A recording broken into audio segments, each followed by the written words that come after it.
Hey everyone! Today's workout is dedicated to my friend Jane, who is about a month away from delivering her very first baby. So I'm very happy, I'm very excited for her.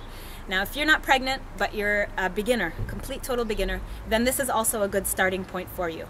It's a low impact workout, and it takes into consideration the postural changes that take place during pregnancy. A lot of women complain of lower back pains, and that's because the spine actually physically changes. It becomes a much deeper curve at the back, and so it puts a lot of strain there. So these exercises will help strengthen the weakened muscles, and I do throw in some stretches to help alleviate those aches and pains throughout the workout. It's very important that you listen to your body. I recommend doing anywhere between 8 to 20 repetitions for each exercise, but depending on your fitness level, you might want to change that. So if you can only do 5, then just stop right there. It's also important that you check with your doctor, make sure that it's safe for you to exercise during pregnancy. It's old school thinking that a pregnant woman shouldn't work out, shouldn't lift anything. Most doctors today, if you're having a safe and healthy pregnancy, will actually encourage you to work out. I've had 4 very healthy pregnancies and deliveries, and I worked out in all 4 of them. Now, I'm also mindful of the fact that as the belly grows, it becomes more difficult to move from side to side and to get up and down. So there's a very nice sequence to this workout. You're going to start out standing up, and you're going to end up on the floor. After I show you the workout, I'm going to go through each and every one of the exercises, give more explanations and tips and variations. And so Jane, I hope you enjoyed this workout, and for all you other expectant mothers, I hope you have a healthy, safe pregnancy, and for everyone else, I'll see you at my next workout.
When you do the first exercise, the squat with the stability ball, you want to place it against the wall, and you want to position it so that it's at the top of your hips, at the top of your bum, and press your lower back against the ball.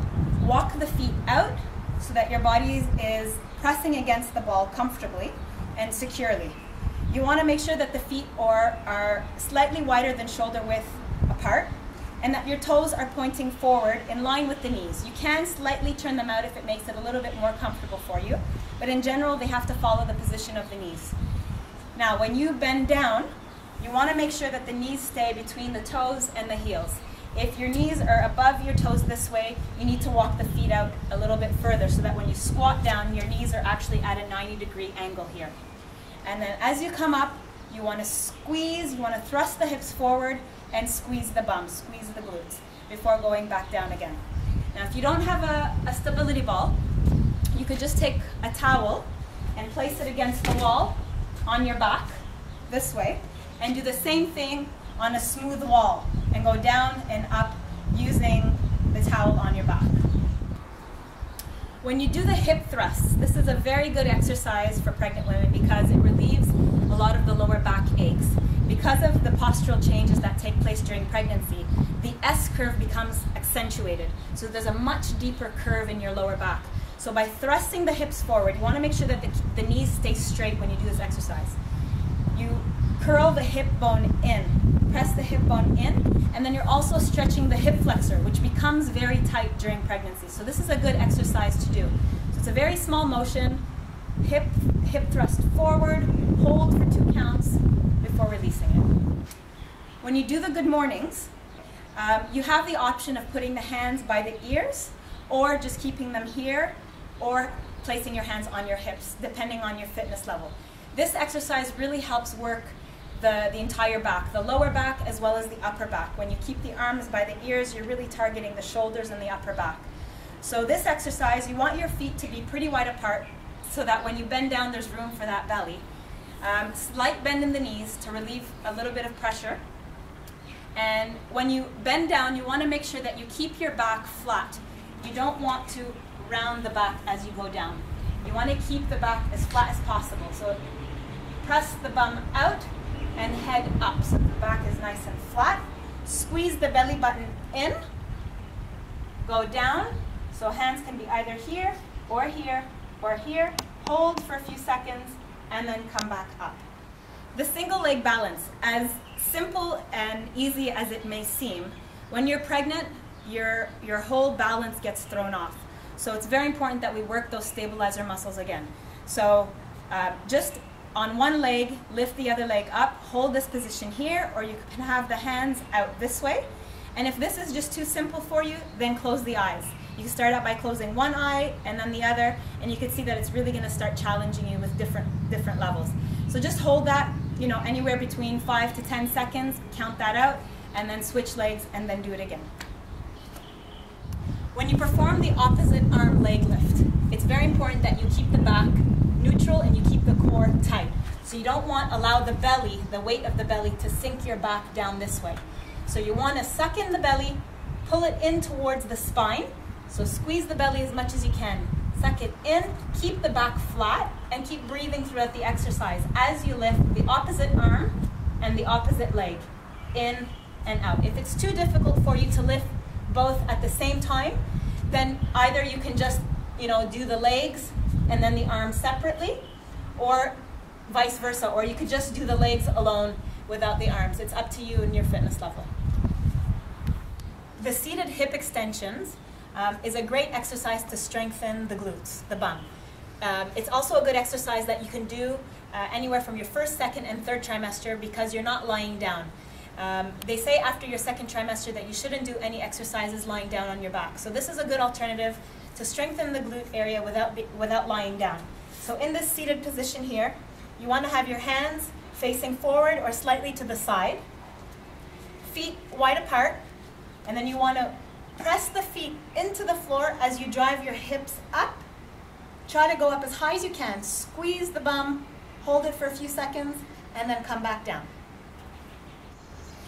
For the lying tricep press-ups, it can be a little bit confusing to get into position, but this is how it works. If the left arm is going to press you up, then you wrap your right arm, the arm that's closest to the floor, hugs your body, right underneath your chest, above that belly, okay? Lie down on your side, and you have the choice of either keeping the legs straight or bending at the knees back, whatever you're most comfortable with. You're gonna position that hand by your shoulder or by your chest. And you're gonna press your hand down into the floor and lift that upper body up. Staying in this position, we're gonna immediately go into the next exercise, which is the side lying plank. So you're just gonna lift yourself one more time, get your elbow onto the floor, and we're gonna do this side before moving on, because it gets, as your stomach gets bigger, it gets difficult to, move from side to side. So let's just stay on this side before moving on to the next. You wanna make sure that the elbow stays beneath the shoulder and hand is relaxed. You don't wanna clench the fist. You wanna keep the blood circulating. So palm down. You can place that other hand on the thighs, and what's important is that you make sure that your body is in line. So don't bring the knees to the front this way. Try and bring them back so that your body's in a complete line. Pressing the hips up towards the ceiling, hold, and then come back down. And once you do the repetitions that are suitable for you, then switch over to the next side and do the same thing, tricep press-ups to side leg plank.